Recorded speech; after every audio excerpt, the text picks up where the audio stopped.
I, 34 female, have a little sister, 30, who's married to a wealthy businessman in our state. I'm also married. Both my husband and I work blue-collar jobs. We have very different lifestyles. I personally don't feel comfortable relying on someone to do everything for me, and I'm independent. She, on the other hand, relies on her husband for everything and doesn't work at all. We aren't close and never have been for other reasons. She lives hours away and recently was in town for a charity event and was staying with me for a week. Immediately, she was rude and judgmental of the way our household runs. For example, she told me it's sad that my two boys share a room and my husband has a game room for himself. I was shocked and told her that the boys were toddlers, didn't need their own huge fancy rooms, and that the game room was half the size of a standard room.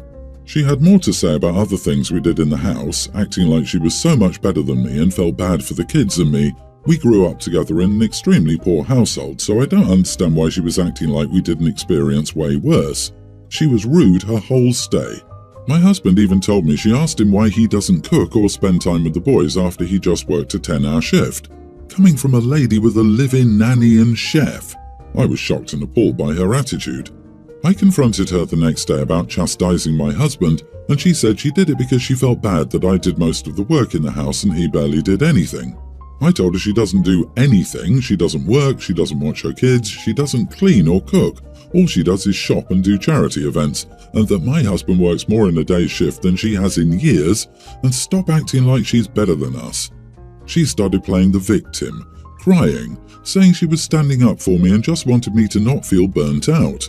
I told her I'm sure her husband wished someone would do the same for him since she wastes his money. This is when she starts acting all high and mighty. She has the nerve to say I'm jealous of her and that she doesn't waste money. She donates it and she has worked with this and that organisation and she works and has a job. Huh. I told her that her job was being a gold digger. Even if she does donate money, it's not hers since she didn't make it. My husband heard and laughed and said if she's a gold digger, then my husband is an idiot, and she left and blocked me saying I'm an idiot. She told our brother and he said, I'm an idiot since I judge my sister for not doing real work while my husband's only job is working. I also work and do everything, so technically, if she's a freeloader, he's even worse. Am I the idiot? She came into my house and insulted me and my family.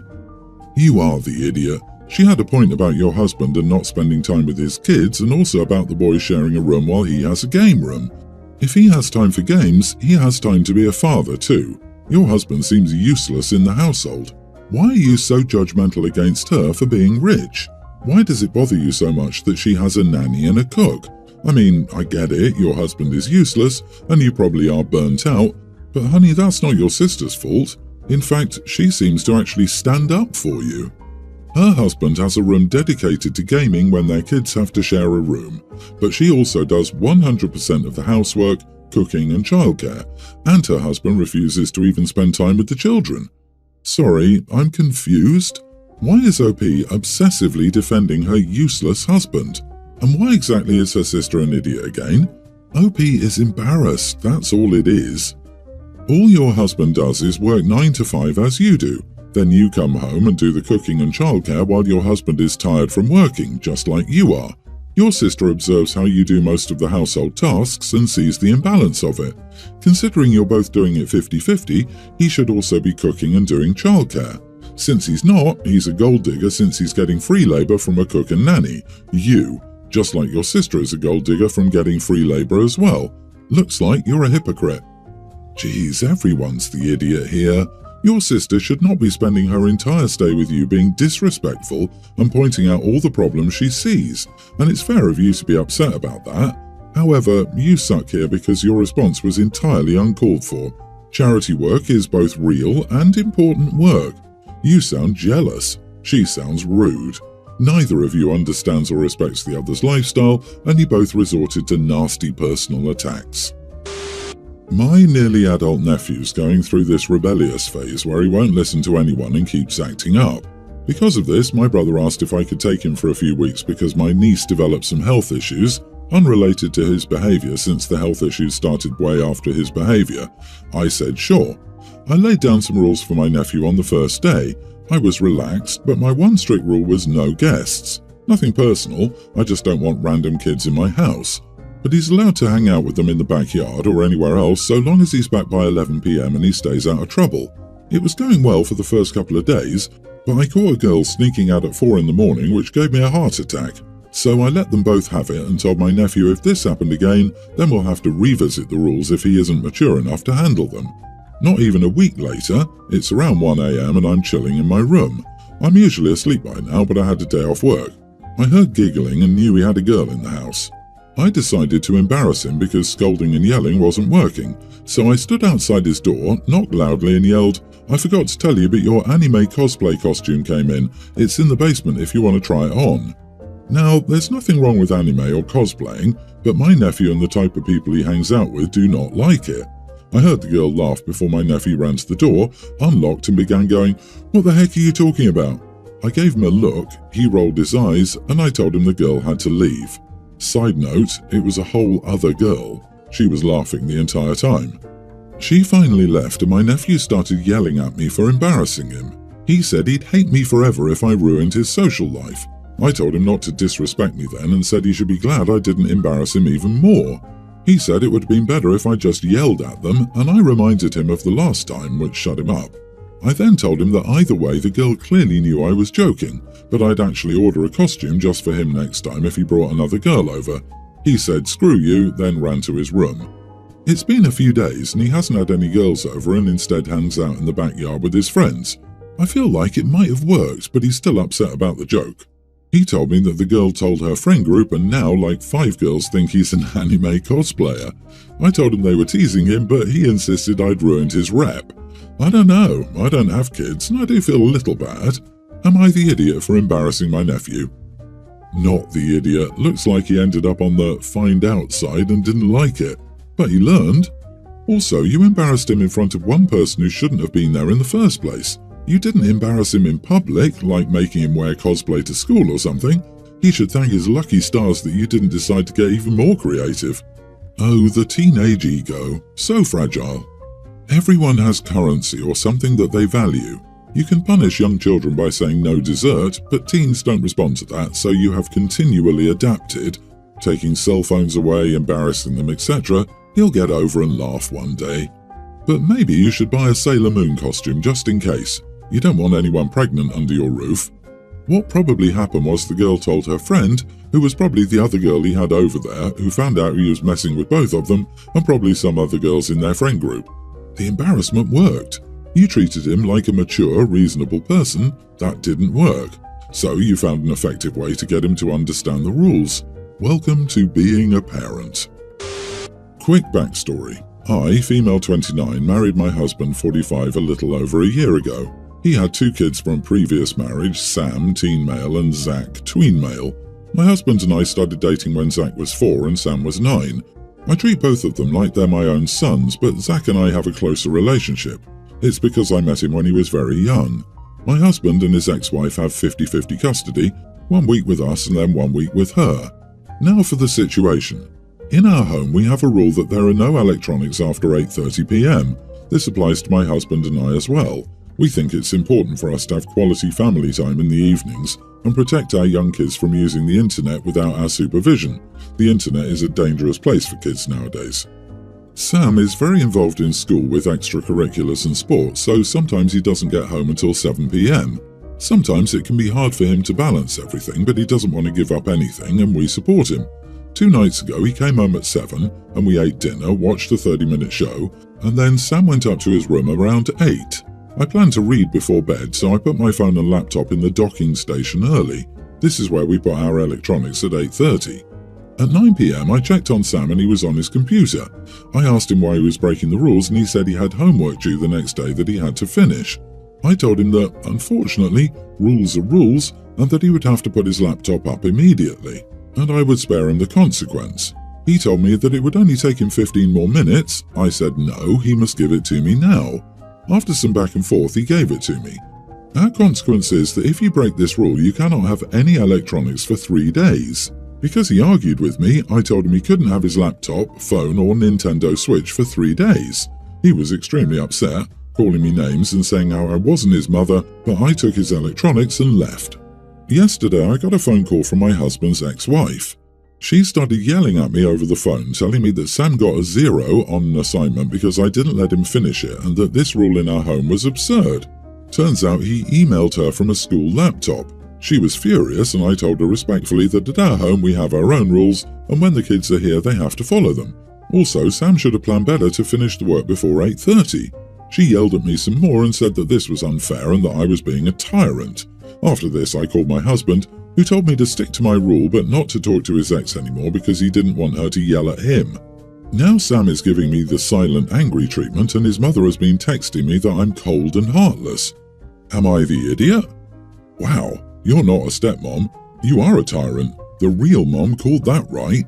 You are the idiot and you might want to consider changing your rule. If he gets home at 7, how will he have time to eat and do homework by 8:30? Like it or not, electronics are essential for school nowadays, and he should get his homework done one way or another. OP is sabotaging her stepson's life for some power trip, and with an increasing workload in the coming years, this will only get worse. The mum is right. Not to mention poor Sam is a freshman in high school.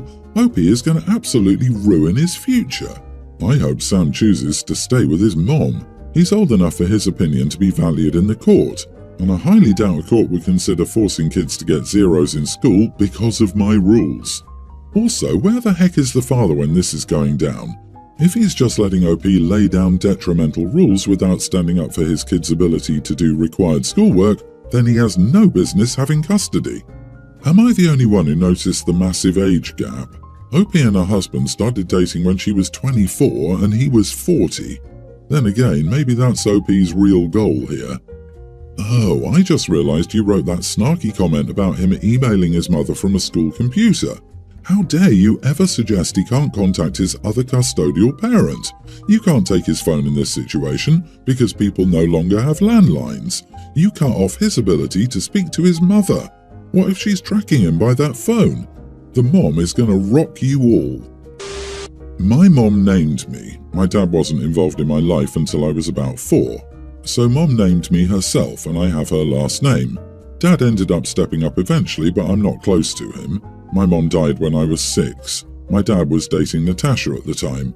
After Dad realized how hard it was to raise a kid alone, I guess he decided he and Natasha needed to be more serious. He moved her within a month of my mom's death and they were married almost a year after mom died. Natasha wanted to adopt me. My dad asked me if I would consent to that and to my name being changed. I said no. He said fine and told her I would need to agree. She was upset I said no. She spent 3 years attached to my hip trying to make me love her. She got pregnant near the end of those 3 years and gave up some, but not entirely. Really, I just got some room to breathe, but she always tried to fill the role of mom in my life.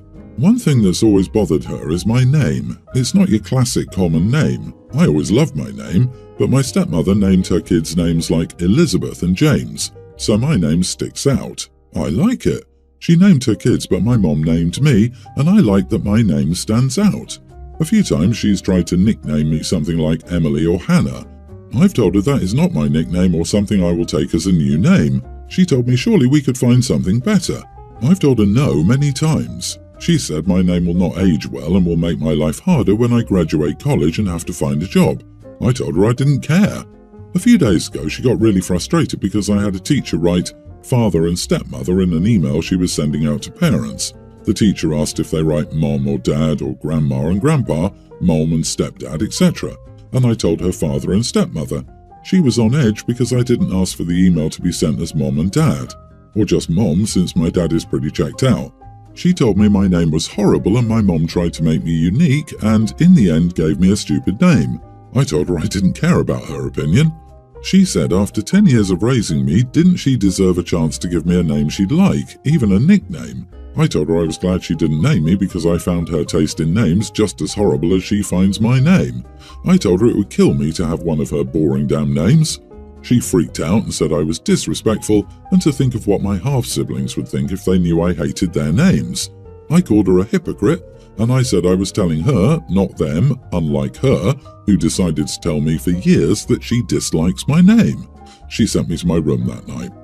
Am I the idiot? Yes, it's been 10 years, now time to change your name, like that's normal. You aren't a dog she found at the pound. She can't just rename you to suit her taste. What a pathetic woman. I'm so sorry you must live with someone like this. Maybe you should tell her that you will also give her a new name.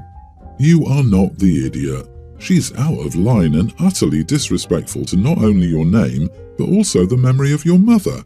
Not to mention a total lack of regard for your boundaries. You said no, and it's not your responsibility to manage her feelings for her. I'm sorry you're in this situation, but keep your head high and spine strong. I'm sorry your stepmother has, since the very start, way overstepped. It seems she selfishly only cared about her feelings without thinking about yours. You didn't need a replacement mom. You needed a loving, supportive adult who respected your feelings and boundaries. Trying to change your name to suit her tastes is so tacky and self-centered.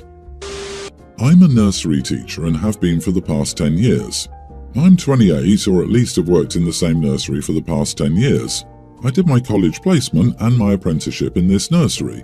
Some of the staff I've only worked with for a few months, some have worked here the same time I have, or just a short time less than I have. I work 9 a.m. to 5 p.m, only a few of us do all year round all week.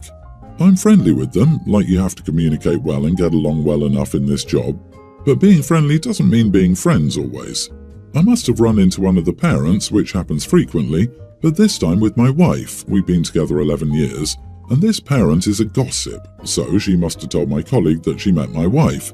All of a sudden, it's a problem.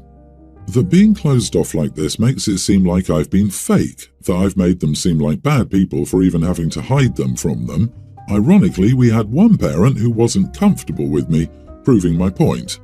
I don't think it's that deep, it just never came up when they asked about my husband. I've just used the term partner. Still, they're really upset. I even bought a cake as an apology, not that I feel I need to apologize. Am I the idiot? Not the idiot. Your orientation has nothing to do with your work life, and you should absolutely not have to tell your workplace private details about your personal life. Your colleagues likely don't run around parading that they're straight, so they shouldn't expect you to tell everyone you're gay. I'm sorry you're going through this. OMG, if that parent isn't comfortable, they can take their kid and find somewhere comfier for them. I'm going to be a huge boomer at 33 and blame social media because the idea that people have private lives they don't necessarily share was lost somewhere along the way. I'm gay and wouldn't describe myself as closeted, I just don't tell people about it. If I asked, I'd say yeah, but on the whole it's my business. That isn't being fake. That's having things that you don't care for people to discuss amongst themselves because they don't need to know. Honestly, you didn't need to apologize, and it's terrible that they've put you in a position due to their prying where you think you should.